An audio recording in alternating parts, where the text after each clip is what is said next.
Welcome back to Houston Life. So if this beautiful fall weather has you spending more time outdoors, why not plant a garden? Whether you have a small patio or a large yard, all kinds of fruits and vegetables thrive in Houston's fall climate. Yes, and lucky for us, Fort Bend Master Gardener Lauren Martin is here. She's going to give us expert advice, planting everything from carrots to cauliflower, leafy greens, plus details about these free gardening classes this fall. Lauren, welcome to Houston Life. It's the first time I'm meeting you, but a Master Gardener, what does that mean? What does that mean for people who don't know? Well, it's a national association.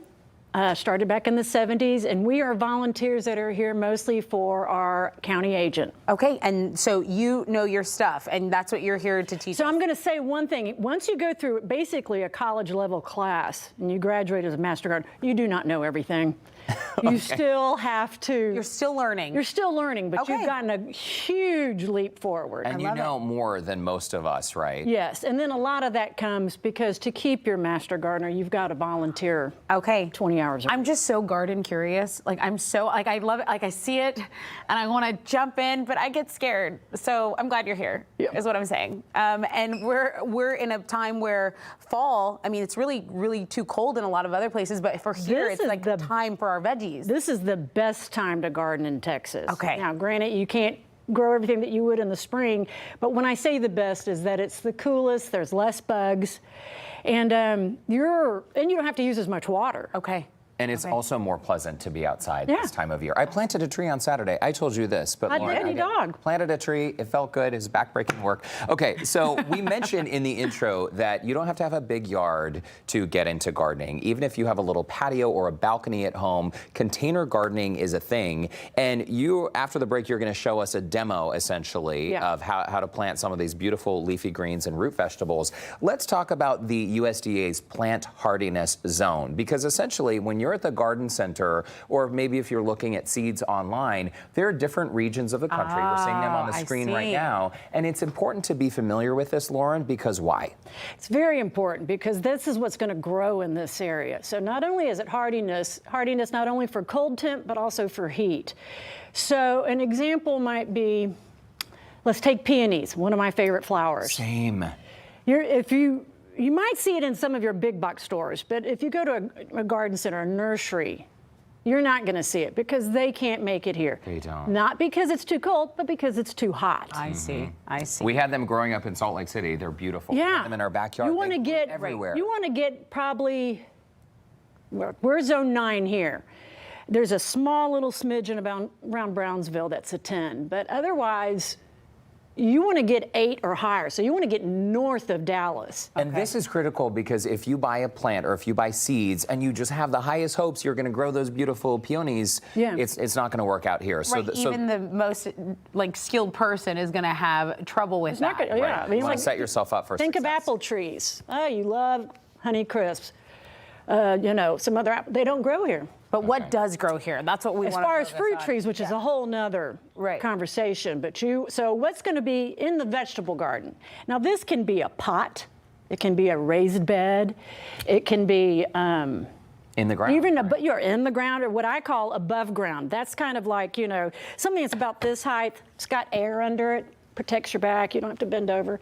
So you're looking basically at 3 families called your root vegetables, which is beets, carrots, I love beets, radishes for and there's so many more. But so think of root vegetables as something that's above ground, green, but below ground is where these are. And radishes in particular are great for if you've got small children or grandchildren, because these will be ready to harvest in about 30 days. Do they start as a seed, or how do you plant a radish? Starts at a seed. Now, one thing about root vegetables, you probably won't see them growing in your nursery because root vegetables don't like to be disturbed. They're like me. So they will start in seed. Yeah. Okay. Now, unlike me, I always thought that it grew as a bunch. No. One seed, one radish. Okay. Okay, so they do you do require a little bit of space. And as we mentioned, you will be showing us the do's and don'ts. For someone to purchase a packet of seeds, is there something to keep in mind? A lot of people have questions about organic or otherwise. It really kind of depends on the individual. Organic is great, and I am an organic, but what I found through my experience with people is that Everybody wants to be organic until they see their first bug, and then it's chemical warfare. Bugs will happen. Yeah. Bugs will happen. Bugs are going to happen here. We just have this part, but not the majority of bugs, especially at this time of year, are beneficial or really don't hurt anything. They're just kind of what you'd say neutral. Yeah. The main things you want to look out for at this time of year are going to be caterpillars and beetles. I see. Now, I'm sorry. So what I'm just learning, as we have so many questions, right? Everything that she talks about, the Fort Bend County actually offers free gardening classes. Yeah. So you can go and you can ask away, and they can kind of lead you in the right direction. We're putting up the time for this. There's actually a virtual class. That's really convenient. It goes down Friday, November 17th from 2 to 3:30. You have to register in advance, but you just go to fbmg.org, and they'll set you straight. So super cool. Yeah, and still to come, we have Lauren. She's going to share easy gardening hacks. We're all going to have a successful planting season. I'm willing it to happen. You can do it. You can do it. Houston Life will be right back.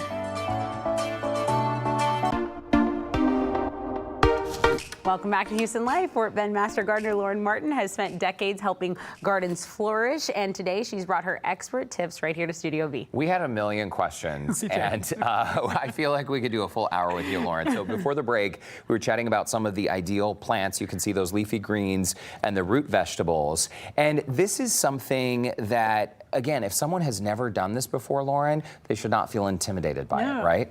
Okay, so where do we begin? If someone wants to get some soil, get some seeds, and go for it, whether it's in a small container or in a raised bed, where do they begin? I usually tell people plant what you're going to eat. So if you like carrots, plant some. But the thing, we're showing this today on carrots. I think I've got lettuces, but this is just for the demo. It needs to be a lot deeper. A lot deeper. Okay. A lot deeper. Okay, so say we have some deep soil and you have these. I have never seen this in my life. Can you show us can you tell us, explain to us what this just happens to be lettuces, but it doesn't matter. It's actually a tape. And so it comes in something like this. They're bigger than the seed boxes. So these packets. are seeds that are embedded into a tape. And they're embedded at the distance that they need to be. So what you're going to do, and with lettuce, you don't plant deep. So that's going to be something that you want to check out when you get a seed packet. It'll tell you the depth, which is very important, because if it's too deep, sun's not going to get to it. If it's too shallow. Interesting. And some depths could be 1/8 of an inch. Is that right? Yeah, that's with lettuce. So basically, I don't know if you can see this. Here, I'll hold it. Okay, but you're just take your finger or 2 fingers and just kind of do a trench. This is not a good example. And then you just lay it in there. And in the case of 1/8 of an inch, just put it we'll just sprinkle it over. So you're barely covering that. Yeah, you want to kind of make sure that the white is gone, and then don't get your hose and blast it. That's going to blow out. If you had real seeds, it'd blow out the seeds. But you're just going to cover this tape up. It is biodegradable. And then it's so important that you label it, right? So you kind of know what you're going. And you brought in these, and you said that there was a funny story behind these forks that you brought in. So can you tell us?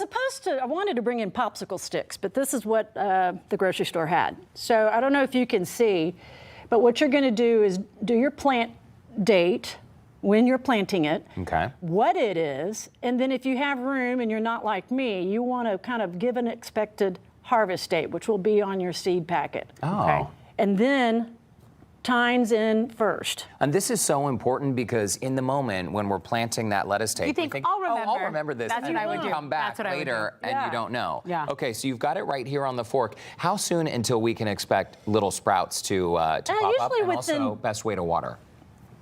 The best way to water, let's see. If it's in a pot, you want to see the water running out. Okay. But it's not necessary to completely drench, because we're talking right now, the first top half inch of your soil. And a light sprinkle so as not to disturb the seeds. Just kind of, just get it in there and keep it moist. Okay. If it's in the ground, I've got a raised bed on the ground, so then you're going to give it a pretty good drenching. Okay. Normally kind of think of about 1 inch a week. That's a good average of how much, you can do that 2 times, whatever. But the other fun thing, since I don't have popsicle sticks, is that when you're finished growing, and say you've got some other plants that are in pots or whatever, and somebody's getting to it, a feral cat, raccoons, squirrels. I have an ongoing battle with squirrels. Oh, you put these little booger bears up, and put them all around, and then they try to get in there to dig and get to your roots. Oh, they don't like it. Interesting. Obviously, we love our furry animal friends, but if you've tried growing a garden and you've had a critter eat your harvest, that's frustrating. So these will help keep it away. Yes. Right. I mean, it's okay. It's not a for sure thing, but it will definitely deter. A deterrent for sure. What about weeding, thinning out the seeds, and also fertilization? So I've got a program. I never knew that I had. It was just something that I did. It's called WWFTM, and so that stands for water. And you're, like I said, you're going to look at about an inch, be it your lawn or be it your bed. So then weeding, you want to do after you water because it's easier to pull it out. Right. And you want to stay on top of it because it can go rampant on you and then you've got some issues. Okay, and then fertilize, use what's appropriate for your plant. You want to thin these out, like when these lettuces grow, they're not going to stay crunched. And then monitor means just go out there and enjoy your garden, look at it, get to know the bugs. It's so cool, and it's great that within 30 days you can be harvesting your first plants. By the way, great time to plant strawberries. Fort Bend Master Gardener Lauren Martin, thank you so much for stopping by. Thanks. This was fun. Come back and see us anytime. In the meantime, if you'd like to learn more about those gardening classes, totally free, you can visit our website, HoustonLife.tv. Just look for that scene on Houston Life section. So helpful. All right.